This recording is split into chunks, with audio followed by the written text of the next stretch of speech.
Hello everyone, Professor T is back here. Today we are going to study about competition. I think I'm having a sore throat today. Excuse me for that. So, this is Unit 2.5 of the specification, if I remember correctly. Yes, and it's a very easy topic.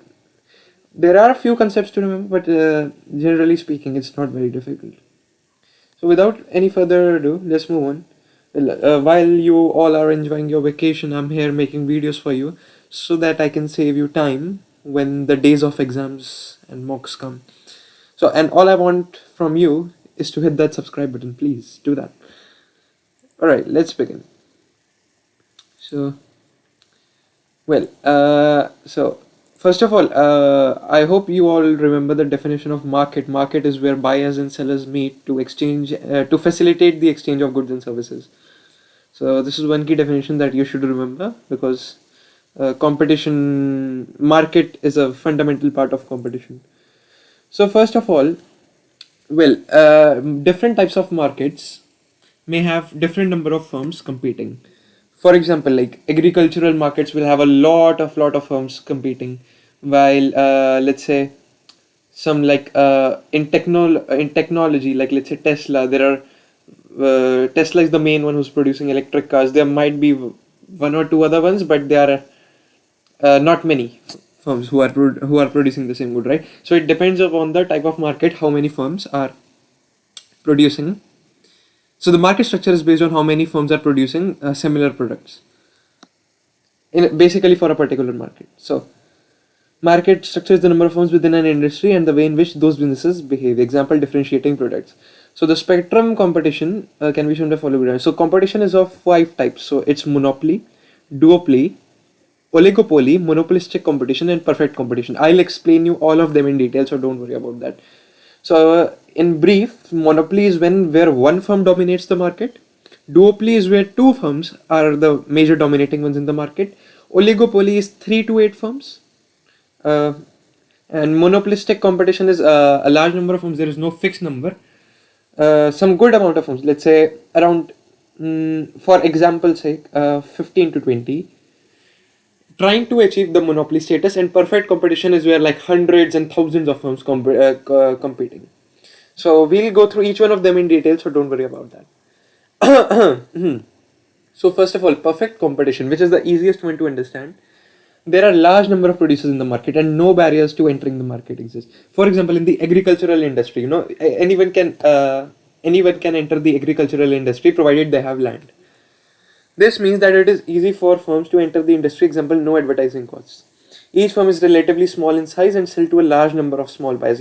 So in agricultural industry, there is no one firm that is dominating. It's not like I'll only buy this food from this firm and not from this firm. It's basically food, so anyone can sell it, right? As long as you're producing it. All of these producers are price takers, they are not large enough to influence price. Now, sorry for that. Since there are large number of firms producing, now, do you think any one firm can decide the price? That's not possible. So that's where the price would be decided through demand and supply. Each firm can sell out of its output at the current market price. Therefore, it would not lower its price. If it were to raise price, it would sell nothing as buyers would go to another seller. Simple. Since there is a lot of competition, if the price for one seller is too high, they'll go to the another seller because there are so many sellers. This means that demand curve for each firm is price elastic. See, elastic, So, if you increase the price, the demand will fall by quite a bit. So that's why it's price elastic. Now, the responsiveness is high, if I had to be more precise through the terms. Now, when the prices of a products are decided through supply and demand, this is said to be market economy. And when the government decides the price, it's said to be planned economy. So this is perfect competition, which we just studied. So this is this one. Yeah.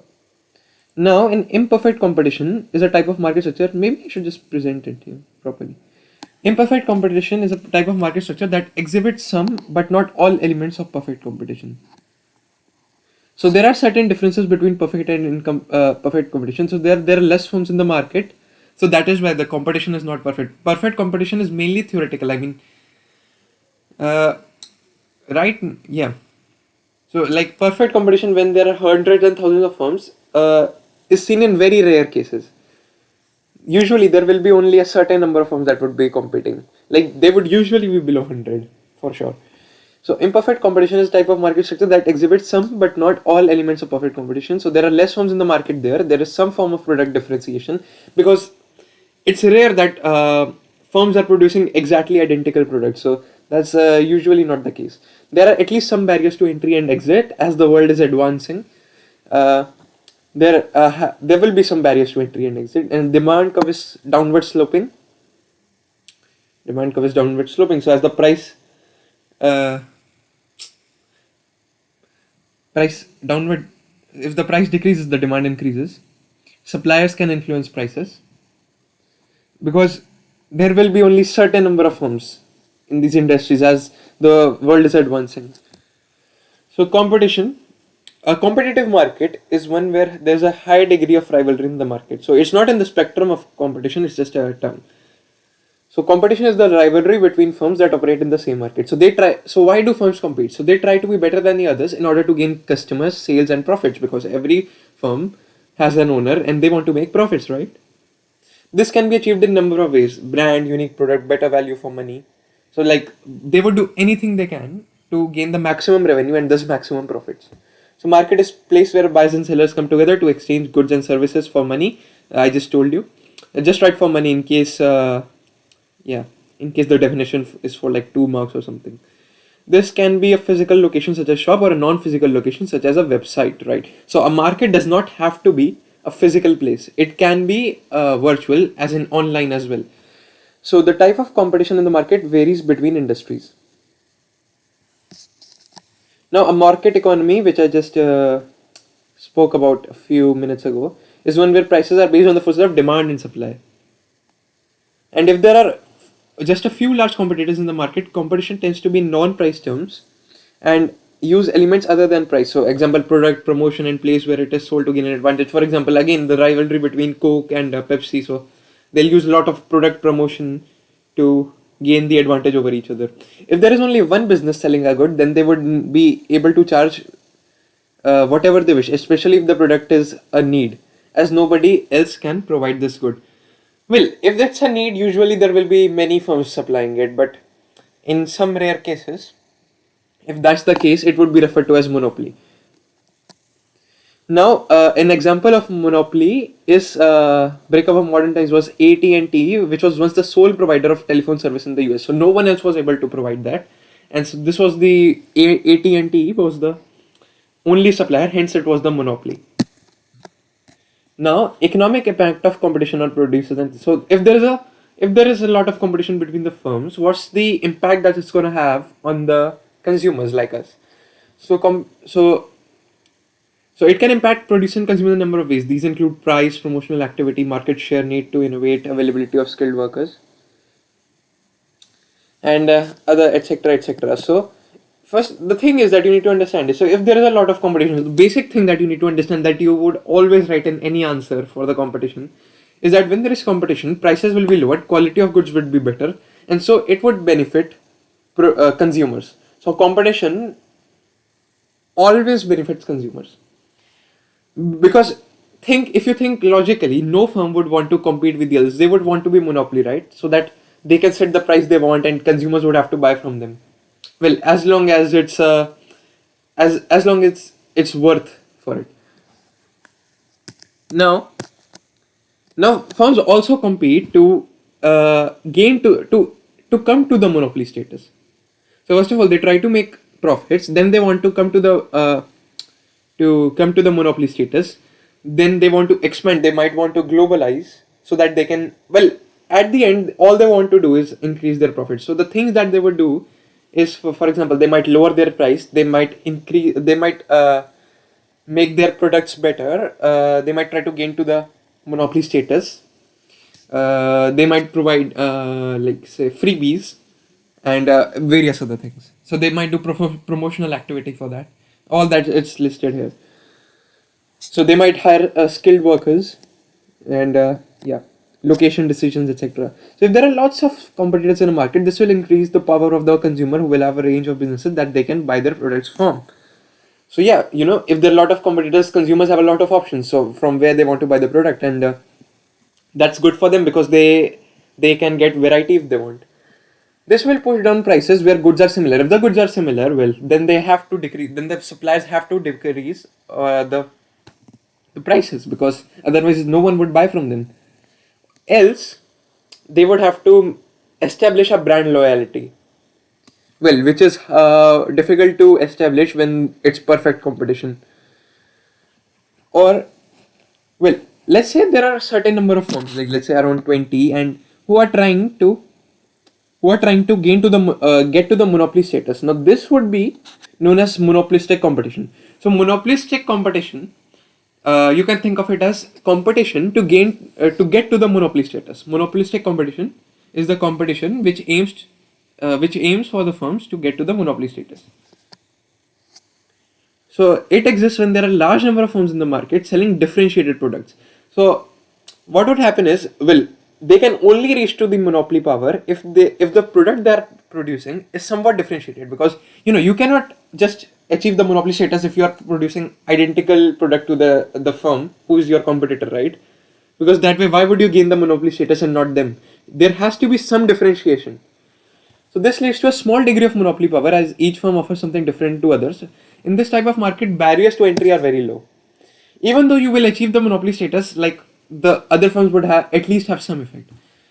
And in this type of markets, barriers to entry are very low, because therefore it is easy for some firms to enter the market, because there is competition going on, right? They are trying to get to the monopoly status, and if there is competition, the barriers to entry are low. So the more the competition, the less the barriers. That's the relationship. This creates strong competition. The mix between monopoly power and competition leads to term, as I just explained you. So it's the competition to get to the monopoly power. Firms within a competitive market will try to brand their product. Self-explanatory. This might be through building up of a reputation, and well, there are numerous examples for this. Consumers will benefit from lower prices and greater choice. Oh, I forgot to give you an example of monopolistic competition. So the best example would be restaurants, right? So all of them are providing food, but they might be providing different type of food, right? So what would they try to do is, so like, provide so good quality of good, like they try to make their food as different as possible and like as tasty as possible, and thus they would try to get to the monopoly status, especially if they are in a nearby location, and well, yeah, and they would want the consumers to go to them. So consumers will benefit from lower prices and greater choice. Smaller producers will find it easier to enter the market as barriers to entry are low. I just explained all of this in the previous slides. And firms within a competitive market will try to be efficient because they want to lower their unit costs and greater productivity. They want to maximize their profits. I keep on saying that again and again because that's the point you would write in your answers. You can almost always write this point, that they better quality of products, lower selling costs, so that they can maximize their profits. Higher productivity will make a worker more valuable, right? This should lead to more jobs, right? Well, if the workers are becoming efficient, and as workers become efficient, like, it would create more jobs for them, right? At the same time, it should bid up wages, as the workers' human capital is more valuable. So, like, there would be less need of machinery if workers are so efficient, and that would so the costs for the companies would decrease. So as a result, they could give wage rise to the workers. However, this will require the intervention of government to ensure the markets remain competitive. Yeah, it should not happen that in monopoly power, the firms can set their prices as high as possible. Like, they should not be so high that consumers are even like even though consumers can afford to buy them, but it's still expensive for them. So what government would do is it would intervene to make sure the prices are kept. They would set a maximum price so that consumers are able to buy, and like, it takes a small amount of their disposable income. So a disposable income, if you don't know, is the income you have that you are willing to spend. In order to reduce competition, a firm should fully research the market to ensure they have identified the gaps in the market and they can meet the needs of their consumers, differentiate their product from competitors so that it has uniqueness, So consumers are presented with variety, and if it's a good quality, consumers will buy it. They need to make sure that the price is low. I keep on saying that again and again because it's a very important point.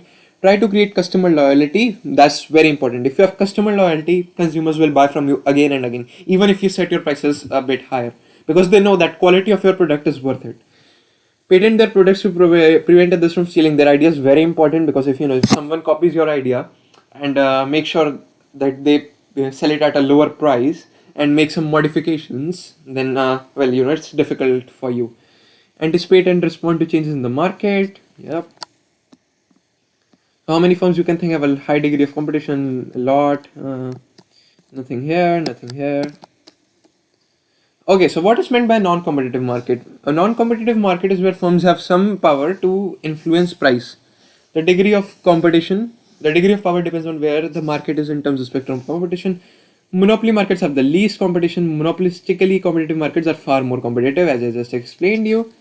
So monopoly markets is a non-competitive market.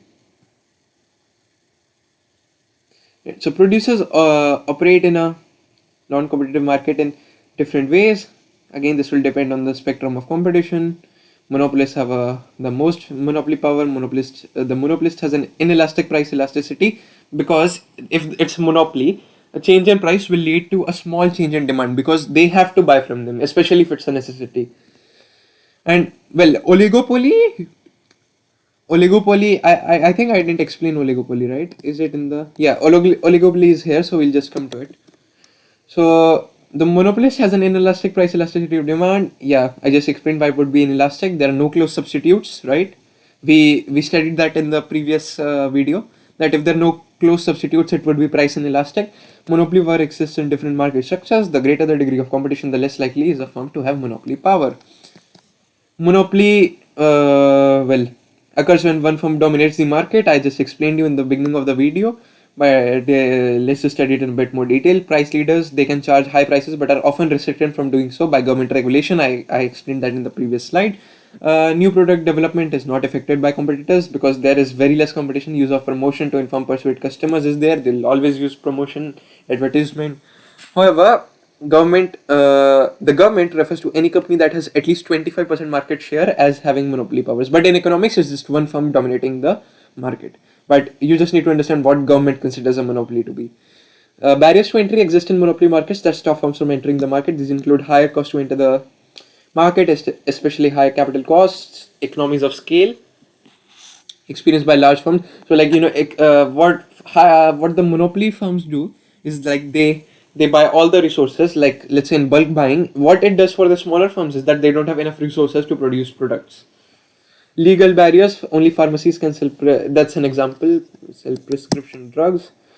Now, okay, here you can see a duopoly exists when there are only two firms in the market. Like monopolies, they can also exploit consumers by charging high prices because there are only two firms, duopolies, and even better if they join together. Similar barriers to entry that exist in monopoly markets also affect duopolies because one firm, two firm, nearly the same thing. Duopolies tend to compete on. Oh, sorry about that. On non-price competition such as promotion. Yes. An oligopoly exists when there are only a few firms in the market. Like monopolies, duopolies, oligopolies can also exploit consumers by charging high prices. Usually it's between 3 to 8.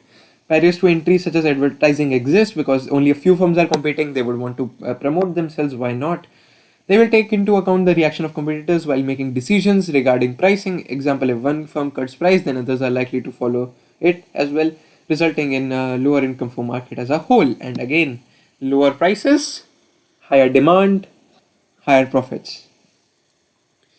Oligopolies exhibit the following characteristics. They do not tend to compete on price in the long run. However, oligopolists may compete on price as a tactic, short run. Well, why not? Again, it's the same point. I'm not repeating it again. Tend to spend heavily on new product development. Branding is crucial and expensive. Market budgets are available. Firms must ensure that their products are accessible if they are going to be successful. This is very self-explanatory. Show your understanding. Well, so explain how price and choice varies as you move along the spectrum. Alright, so highly competitive, low price, good for consumers. Even here, let's say this is perfect competition. This is monopolistic competition, very similar. Oligopoly, well, some prices increase. Then let's say if this one is duopoly and monopoly, price is very high. And so in non-competitive markets, it's good for the producers, while in competitive markets, it's good for the consumers. Well, this is just about profits. You can just give it a read. And this one is done. And we have come to the end of the video. Congratulations. Congratulations. We are done with the competition. That's all you need to understand about competition. And if you like the video, please hit that subscribe button.